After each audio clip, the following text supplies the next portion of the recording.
আসসালামু আলাইকুম প্রিয় দর্শক শ্রোতা, আমরা আজকে চলে আসছি ব্রাহ্মণবাড়িয়া জেলার আখাউড়া উপজেলার মুগরা ইউনিয়নের খলাপাড়া এই গ্রামটির নাম। এই খলাপাড়া গ্রামটির মধ্যে আপনারা দেখতে পাচ্ছেন আমাদের পার্শ্ববর্তী দেশ ত্রিপুরা রাজ্য থেকে কয়েকদিন বাংলাদেশ একাধারে বৃষ্টি হওয়ার কারণে রাত্রের বেলা প্রায় 3টা সাড়ে 3টার দিকে এই ত্রিপুরা রাজ্যের ভাত ভেঙে বাংলাদেশে অবরত্ন হাওড়া নদীতে পানি ঢোকার কারণে এই হলাপাড়ার গ্রামটি তলিয়ে যায় এবং বাউতলা সেনারবাদী পাশাপাশি আমাদের এই বর্ডার অঞ্চলের পানি আর পানি হয়ে যায়। এখানে অনেক এই ভাইয়ের 3টি ফিশারি একবারে ডুবে গেছে এবং এই ভাইজানের এই ফিশারিগুলি ডুবে মাছ চলে গেছে এবং আজকে উনি উপস্থাপনা করবে, সঙ্গেই থাকুন। আসসালামু আলাইকুম। আমার বাড়ি হচ্ছে আখাউড়া থানা, গঙ্গাসাগর হচ্ছে ইউনিয়ন, কন্যাবাজার হচ্ছে পোস্ট অফিস। এই জায়গাটা যে জায়গায় দাঁড়িয়ে রয়েছে এই জায়গাটা হচ্ছে আপনার খলাপাড়া। আমার পুষ্কুনি 3টা ছিল, 3টা চলে গেছে আর এটা একবারে ভাঙিয়া ফিঙ্গে গেছে গা। আমার যা মাছগুলো আছে সব বলে গেছে গা। ইন্ডিয়ার পানি এসে সেটা এই ত্রিপুরা পানি এসে আমাদের হয়েছে।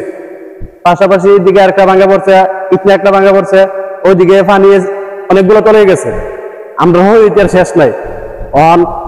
বর্তমান সরকারের বলতেছি যে আমি অনেক ক্ষয়ক্ষতি হয়েছি, আরো গণ্যমান্য ব্যক্তি আছে যে কেউ পারেন আমার কিছু টাকা সাহায্য করেন। আমি চলার মতন ক্যাপাসিটি নাই, আমি বহুত দিনের না দিন হাই বহুত কষ্টের চলফা করতেছি। আমরা যদি এই পুকুরটি করে আমি চলতাম, পুকুরটি চলে গেছে, এখন আমি কি করার আমি আর কিছু বুঝতেছি না। সব মাছ গেছে, পুকুর ভাঙে গেছে সব মাছ। আমি কি করবো বুঝতেছি না কিছু। আমার জীবনটা না হাইয়া থাকতে বল, আপনারা যদি সাহায্য করেন তাহলে আমি চলতে পারবো। সরকার আমি একবার পথ বসে গেছি যে আপনারা সহযোগিতা করেন, আর অন্য সহযোগিতা করেন তাহলে আমি চলতে পারবো। মানে আমি পথ একবার বসে গেছি, আমার আর কি করবো, আমি মরা ছাড়া কোনো উপায় নাই। ভাই আমি কি বলতেছি বুঝলি কথাটা, আমি এখন যে অবস্থা আছে আমার বজিবতা না মতন আছি। আমার বাড়িঘর সব মোটামুটি তলে গেছে গা, আর পুষ্কিনি মাছ তো সব গেছে, দেখতে আছেন পুষ্কিনির অবস্থা।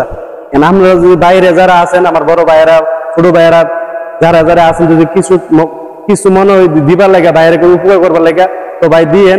আমি বিকাশ নাম্বারটা দিয়ে দিয়েছি, ভিডিওতে বিকাশ নাম্বারটা দিয়ে দিয়েছি। এখন আপনারা কি করবেন করেন, আমি বুঝতেছি না কিছু, আমার সবকিছু নাই, সবকিছু নিঃস্ব হয়ে গেছে একবারে।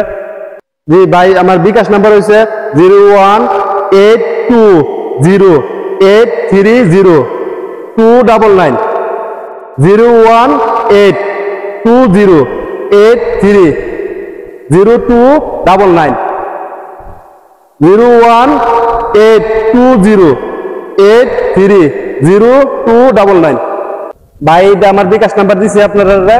আর আমার আপনারা দয়া ধরে কিছু টাকা পয়সা আমার হেল্প করেন।